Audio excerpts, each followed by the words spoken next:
যে থাকলে বলেন তো আমরা যাব কোথায়? জান্নাতে যাব কোথায়?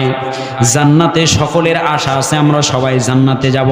জান্নাতে যদি যেতে চাই তাহলে আল্লাহর বান্দার 2 নম্বর গুণ হলো অহংকার করা যাবে।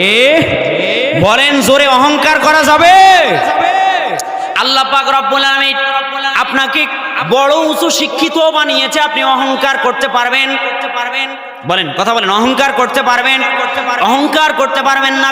আল্লাহ পাক রব্বুল আলামিন আপনাকে ওই রকম একজন মানুষ বানাইতে পারতেন যে মানুষটা চলতে পারে না, উঠতে পারে না, বসতে পারে না। আল্লাহ তাআলা আপনাকে সবগুলোর থেকে ফারেক করে সুন্দর একটা মানুষ বানালেন।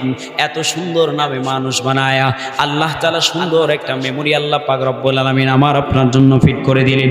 বন্ধু, মনোযোগ দিয়ে শুনবার চেষ্টা করেন। 3 ঘন্টার আলোচনা আমি আপনাদেরকে আধা ঘন্টার মধ্যে সামনে পেশ করবার চেষ্টা করব। মনোযোগ দিয়ে শুনবার চেষ্টা করবেন।